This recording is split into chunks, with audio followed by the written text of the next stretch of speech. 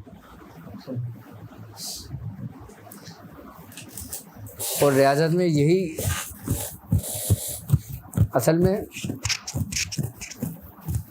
رستے دیکھو، میں نے پہلے بھی آپ سے کہا تھا کہ دو ہیں،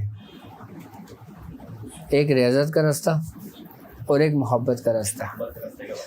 اچھا، مداریہ خاندان میں جو نا ریاضت اور محبت دونوں ہیں، کیا مداریہ خاندان میں، لیکن خاندان قادریہ میں صرف اور صرف محبت ہے. ہاں، میں وہ بتا رہا ہوں نا آپ کو، قادریہ خاندان میں صرف اور صرف محبت ہے. کیوں؟ کیونکہ سرکار غوث پاک کا آپ کے اپنی حیات میں آپ کا فرمان ہے. کیا آپ کا فرمان ہے؟ آپ نے فرمایا کہ کسی بھی خانوادے کا شیر، چاہے وہ مداری ہو، شتاری ہو، چشتی ہو، صابری ہو، نقشبندی ہو، ابوالعلائی ہو، سہروردی ہو، کچھ بھی ہو خانوادہ، اس کا شیر سے مراد اس کا بزرگ جو اپنے انتہائی کمال کو پہنچا ہوا ہے، جس کو دنیا شیر کہتی ہے. سرکار غوث پاک کا فرمان ہے کہ کسی بھی سلاسل کے جو خانوادے کا شیر میرے دربار کے کتے کے برابر ہے. میرے دربار میں کتے کے مترادف کیا کہا آپ نے؟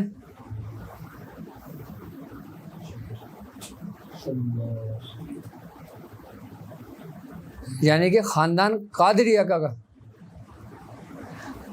کہتے ہیں نا کہ بھائی ہم فلاں در کے کتے ہیں،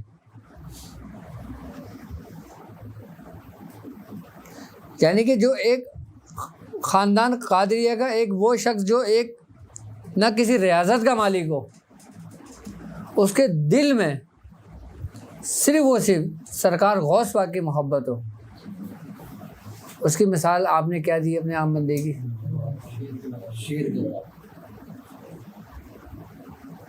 اب چشتیوں پہ آ جاؤ. یہ بزرگوں کے معاملات ہیں یہ. اچھا، بزرگوں میں آپس میں بھی بڑے بڑے معاملات رہے اور اختلاف رہے، اور اختلاف روحانیت کے معاملے میں رہے. یہ معاملہ نہیں کہ بھائی یہ جائیداد کا چکر ہے، وہ چکر ہے، نہیں، روحانیتوں کے معاملات میں، روحانیت کی باقاعدہ سیٹوں کے معاملات میں، کہ اگر روحانیت میں آج یہاں کی سیٹ خالی ہوئی ہے تو ابھی چشتی بولے گا کہ میرا بندہ بیٹھے، سہروردی بولے گا میرا بندہ بیٹھے، قادری بولے گا میرا بندہ بیٹھے. اب فیصلہ ہونا ہے. ایسے بہت واقعات گزرے ہیں.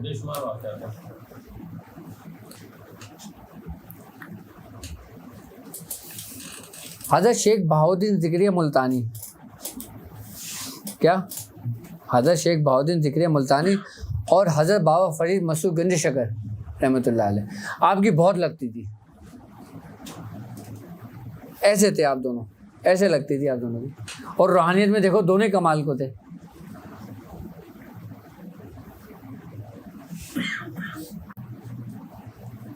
باقاعدہ طور پر تاریخ میں یہ بات لکھی ہوئی ہے کہ جب حضرت شیخ بہاؤالدین ذکریہ ملتانی کو آپ کو ایک کیفیت طاری ہوئی، اور آپ پہ ایک ایسی کیفیت طاری ہوئی کہ آپ نے وجد کے حالت میں یہ اعلان کر دیا کہ جو آج ہمیں دیکھے گا وہ جنتی ہے. تو لوگوں نے کہا کہ حضور حکم ہو تو آپ کو ہاتھی پہ بٹھا کے بازار لے چلیں تاکہ جو لوگوں کی نظر آپ پہ پڑے وہ جنتی ہو. آپ نے کہا ہاں ہاں بٹھا لو، آج ہمیں، آج فرید بھی دیکھے گا. آپ کو بٹھا دیا گیا، آپ کو بازار میں آپ کو ہاتھی پڑے گا، آپ چل دیے. جب آپ نکلے تو بازار میں آپ جب ایک منادی شخص کر رہا تھا تو حضرت نظام الدین اولیاء محبوب الہی رحمۃ اللہ علیہ، آپ حلوائی کی دکان پہ کھڑے ہوئے تھے. آپ کو بھی منادی ہوئی، آپ نے منہ پھیر لیا اپنا. تو لوگوں نے کہا بھائی تم نے منہ کیوں پھیر لیا؟ آپ نے فرمایا میں ایک فرید کو جانتا ہوں بس.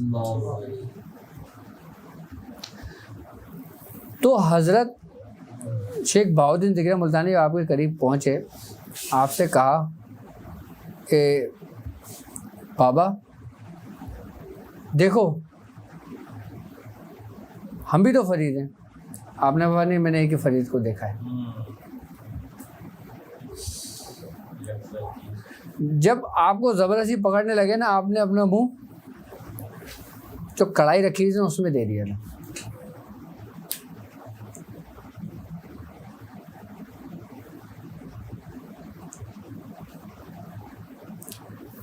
جب آپ بھاگے نکل گئے تو حضرت بابا فرید مشہور گریز شکر رحمۃ اللہ علیہ آپ اپنے حجرے پہ بیٹھے ہوئے تھے.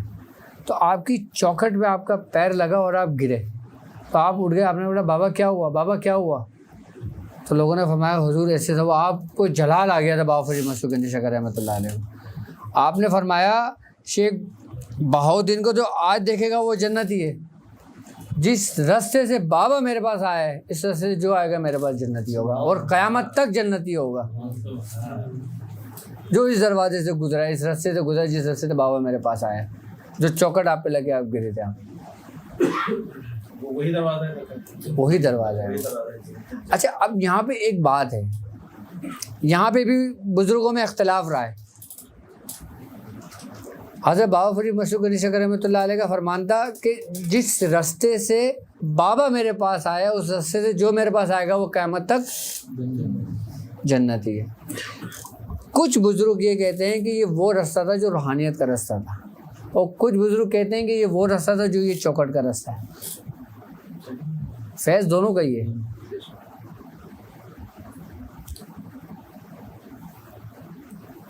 تو بزرگوں کے یہ معاملات بھی رہے. اب خاندان قادریہ پہ دیکھ لیں. اب یہ اہل چشت کا واقعہ ہے نا, اہل چشت اور اہل سہروردی کا واقعہ. اب یہاں تک کہ خواجہ خواجگان خواجہ معین الدین چشتی آپ خود سرکار غوث پاک کی بارگاہ میں حاضر ہوئے, ذکر سپاہی کی اجازت لینے. آپ نے باقاعدہ سپاہی کی اجازت دی. اچھا جو ابو الوقت ہوتا ہے نا وہ صرف سادات گھرانے سے ہی ہوگا اور اس کا باطن قادری ہی ہوگا. وہ کسی اور خانوادے سے نہیں ہو سکتا.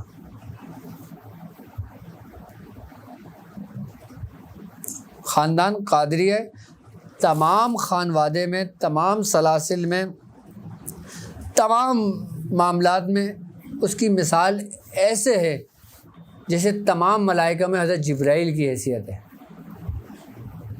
جیسے تمام انبیاء کرام میں سرکار دو عالم صلی اللہ علیہ وآلہ وسلم کی. تمام خانوادے تمام سلاسل کے اندر خاندان قادری کی اہمیت کیسی ہے, ایسی ہی ہے. ہم زیادہ تر صرف اور صرف اسی نسبت سے بخشے جائیں گے کہ ہم قادری ہیں بس. اچھا ریاضت خاندان قادری میں بھی بہت ہے, یہ نہیں کہ اس میں ریاضت نہیں ہے, اس میں بھی ریاضت بڑی کمال کی ہے.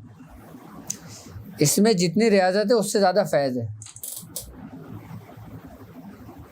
اس میں جتنی ریاضت ہے اس سے زیادہ فیض ہے. وہ صرف آپ کی نسبت کی وجہ سے. اور جتنے بھی ذکر و اذکار ملتے ہیں نا, یا جتنے بھی اشغال ملتے ہیں, ان سب کی کڑی کہیں نہ کہیں سے خاندان قادریہ میں ملتی ہے.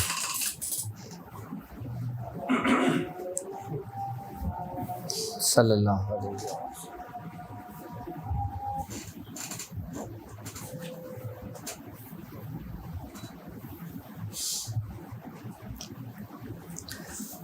اچھا مداریہ خاندان میں نا,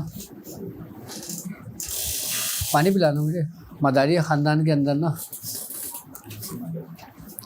دوسرا لے کے آؤ. کچھ چیزوں کو نا کچھ بزرگوں نے ظاہر کرا ہے. جیسے ایک بزرگ تھے حضرت عبد الغفور ملنگ. آپ نے ایک کتاب لکھی تھی 17ویں شریف, بابا شاہ عبد الغفور نام تھا آپ کا. اس کتاب کے اندر جو نا اس کی تقریباً 100 جلدیں چھپی تھی. اور حیدرآباد میں ایک ماداری سلسلہ ہے پیر نواب حسین شاہ صاحب کا،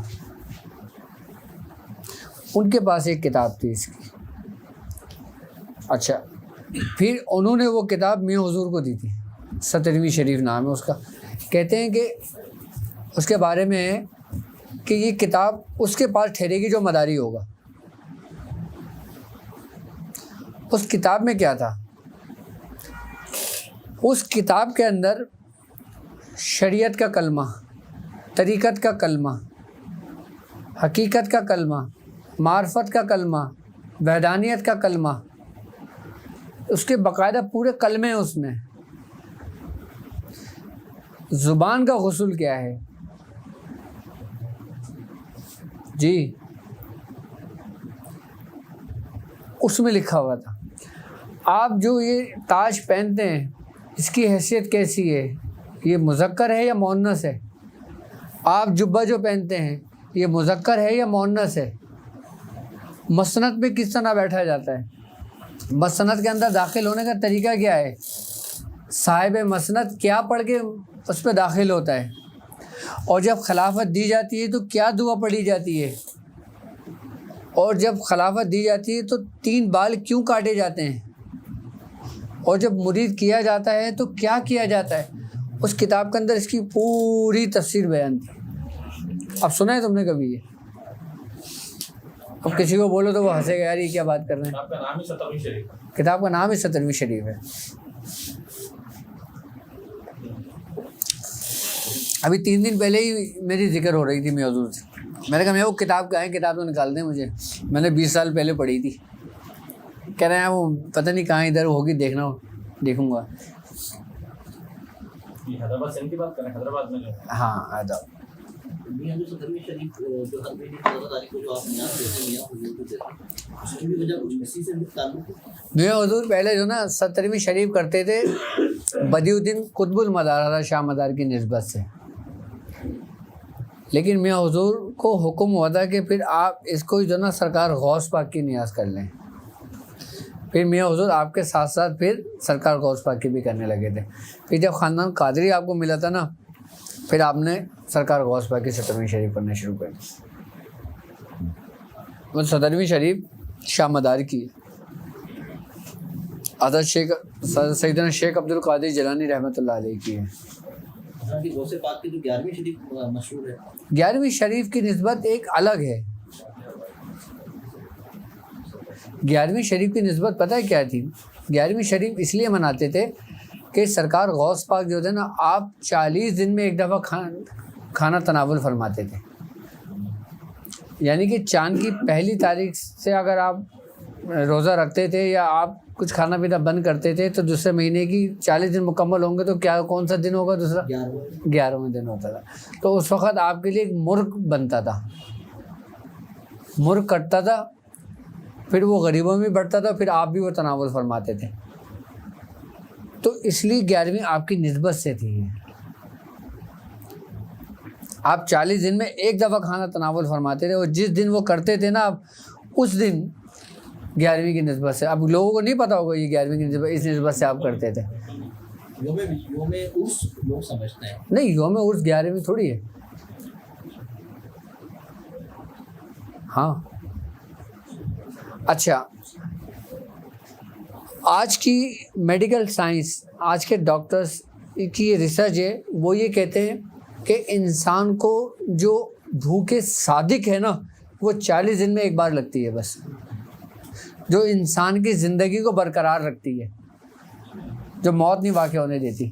وہ بھوک 40 دن میں ایک دفعہ لگتی ہے.